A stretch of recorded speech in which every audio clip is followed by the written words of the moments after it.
Oi, meus amores! Hoje eu venho aqui nesse vídeo bônus, então eu já falo, comenta, curte, compartilha e segue lá no canal do YouTube. Hoje o tema tá polêmico. Então fica a pergunta no ar, não é?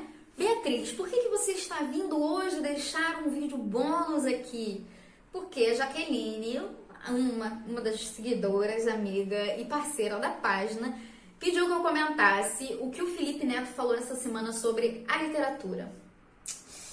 E quando ela me mandou a matéria, eu fiquei em choque.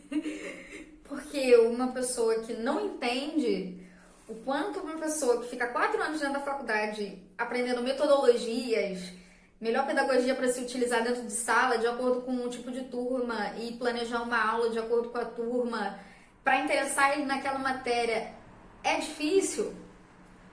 A criatura vem e me fala: não, então, Dom Casmurro desmotiva os alunos a ler, ter práticas literárias no futuro, e isso tem que ser deixado de lado.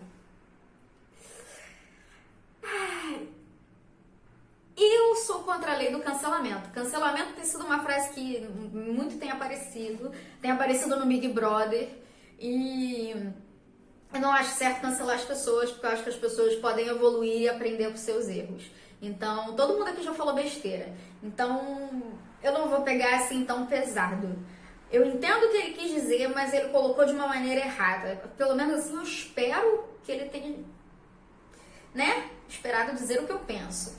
Que foi: a gente sabe que a geração mudou, que os alunos mudaram. A gente tem celular, a gente tem acesso à internet, acesso a novos tipos de texto, imediatismo, mídias sociais que trazem tudo assim, rápido.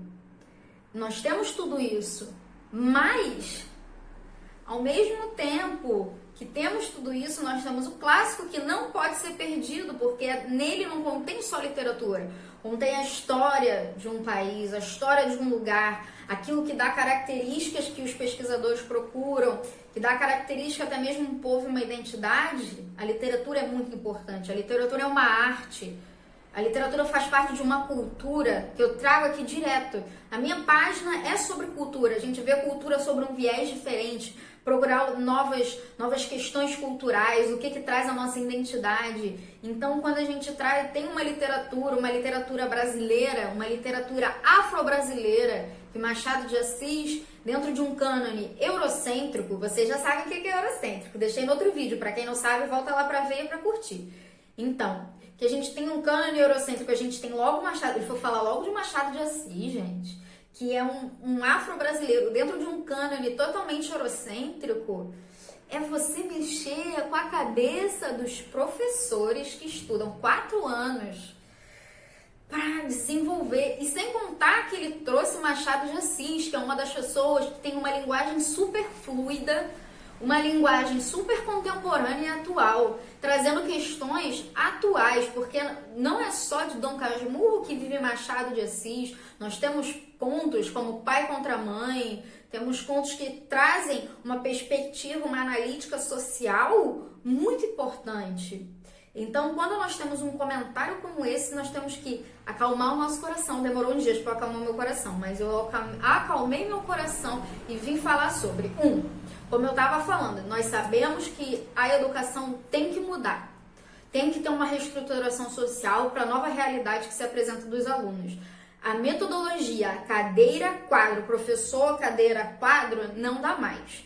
Isso a gente já sabe. Dentro da academia, a gente do início da faculdade ao final da faculdade sempre batem essa tecla. Metodologias novas, metodologias que vão trazer o seu aluno para o dia a dia, o seu aluno para a realidade dele, mostrar qual é a importância. Exemplo, eu tenho essa caneca e eu vou ensinar sobre essa caneca para o meu aluno, certo? Eu estou ensinando sobre esta caneca para o meu aluno. Então, mas ao mesmo tempo, quando eu vou ensinar por que essa caneca, eu tenho que pensar por que essa caneca é importante para o meu aluno, o que isso vai mudar na vida dele, qual a metodologia que eu vou usar para aproximar essa caneca do meu aluno. Então, é isso que a gente faz toda vez que a gente vai dar uma literatura, um período histórico, vai dar um clássico.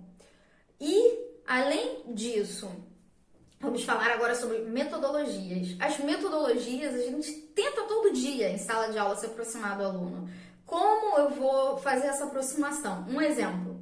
Eu vou pegar um exemplo que nem é da literatura brasileira, mas eu vou pegar um Metamorfose de Kafka.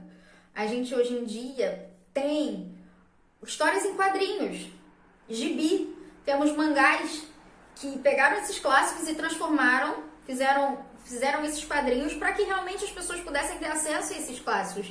A gente sabe que não pode ser uma coisa maçante para o aluno também. A gente sabe que tem que interessar ele pela literatura. Mesmo que no futuro ele não goste de ler aquele gênero textual, mas aquela sementinha que fica plantada no coração dele vai gerar uma florzinha que no futuro ele vai pensar assim, olha, eu não gosto de ler um Dom Casmurro, mas eu gosto de ler um livro sobre administração e planilha do Excel. E quando eu for ler esse livro, eu vou conseguir, eu no caso, como se eu fosse o aluno, eu vou conseguir interpretar, entender e compreender. Porque a literatura, ela não é só ler a história e achar a história legal ou não. É você conseguir ler, fazer aquela conexão toda da leitura, interpretar e entender quais são as críticas.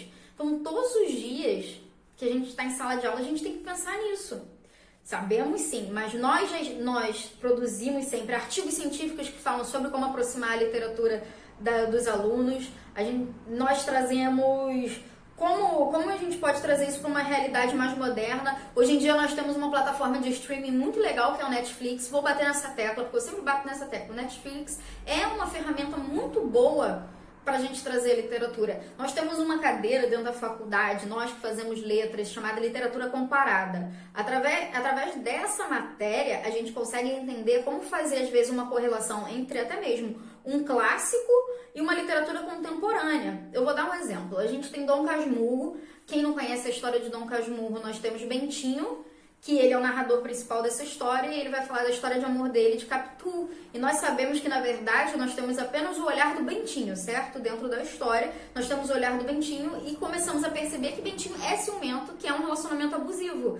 E nós temos, hoje em dia, um livro muito moderno, que veio de uma fanfic, que é alguma coisa que os adolescentes gostam, essas fanfics, os povs, o Wattpad, que trazem histórias como, por exemplo, After, da Ana Todd. É da Ana Todd? Eu acho que é da Ana Todd. Se eu tiver errado, vocês me corrigem aqui embaixo. Que traz um After, que se a gente for ver, foi um livro que até mesmo ela, nas entrevistas do filme, fala que ela teve que trocar muita coisa na época do audiovisual, porque na época ela não sabia o que era um relacionamento abusivo. Mas no livro ainda tem muitas questões de relacionamento abusivo e um relacionamento tóxico. Então, por que a gente não poderia, dentro de sala de aula, pegar esse livro do Dom Casmurro e fazer uma comparação com uma escritora como a Ana Todd, que é contemporânea e que os adolescentes gostam, e nós sabemos que eles gostam do filme, porque senão não seria divulgado, não sairia no cinema e não teria uma bilheteria muito boa.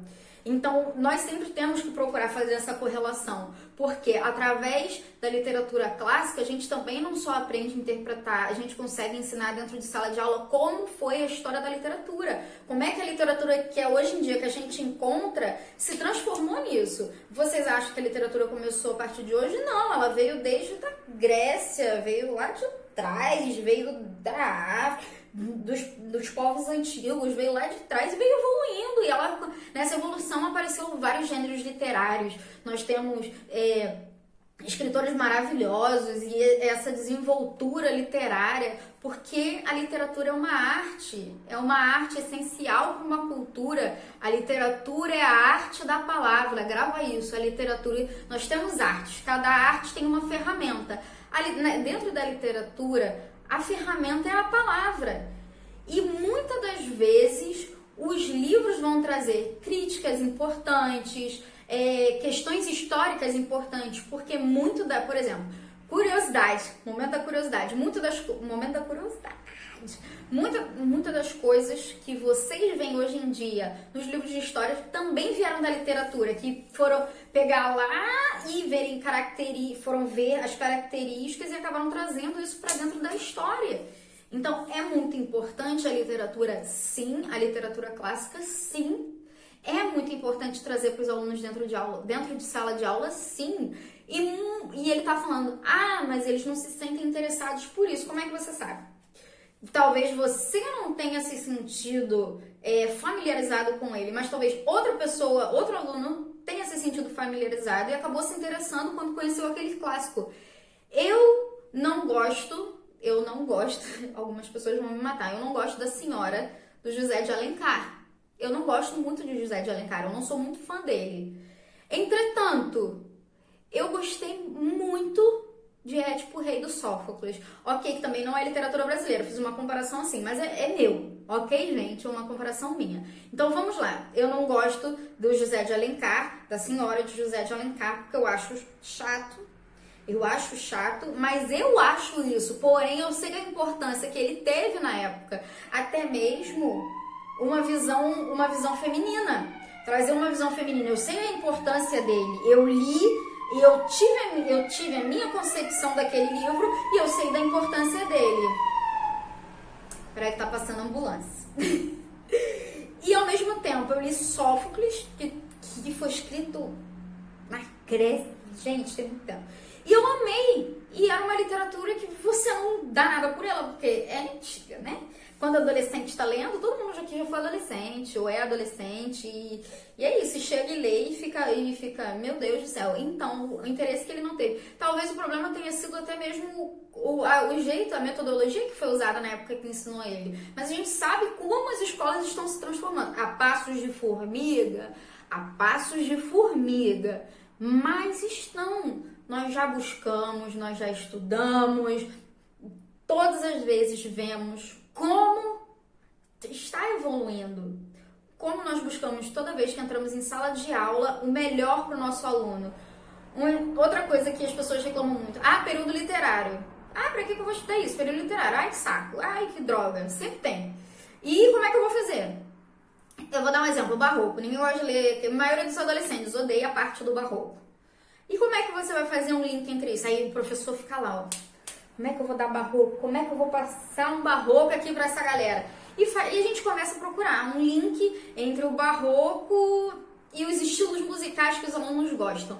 Um aluno gosta do funk e de uma música gospel. Então a gente pensa assim, o barroco é dualidade. Então eu vou falar, você tá lá na balada, você tá no meio da aula, você tá lá na balada. Isso daqui não é funk. Tá lá assim, ó. E do nada, você vem na sua cabeça, ai meu Deus, eu vou pro inferno, socorro Deus, socorro Deus. Olha, só como cantora, sou ótima professora. Então, você já faz essa correlação para explicar o que é dualidade para o seu aluno e qual é a importância, e você faz uma correlação da música que ele gosta. É isso, entende? Nós precisamos ter o conhecimento, ler os clássicos, sim. O que andam pecando dentro da educação qual a metodologia que eu vou usar. Precisamos evoluir, mas não é dispensando os clássicos que evoluímos. Não é colocando a literatura clássica de lado que vamos evoluir. Até porque através da literatura clássica um aluno vai chegar bem formado no futuro e vai conseguir ler tudo o que ele quiser. Através de uma literatura mais densa, ele lê um quadrinho do Kafka, gostou, vai ler Kafka e mais pra frente ele vai chegar na faculdade e vai conseguir ler um artigo acadêmico e não vai ter dificuldade de interpretação. Porque o que mais a gente vê aí é gente que entra na faculdade e tem dificuldade na interpretação de um artigo acadêmico, de uma resenha acadêmica, não consegue entender o que um autor diz com palavras mais técnicas, e é muito importante eles se acostumarem com todos os gêneros e se acostumarem com todos os tipos de leitura, porque isso sim vai influenciar a pessoa no futuro. Um publicitário, um jornalista, até mesmo um engenheiro, quando ele for ler um manual técnico de alguma coisa que ele precise, porque eu não conheço engenharia, eu não posso falar. Então é o que eu falo, e eu vou deixar aqui esse recado do dia, esse vídeo do dia, e essa reflexão para vocês. Quem gostou, curte, comenta, compartilha. Amo muito todos vocês.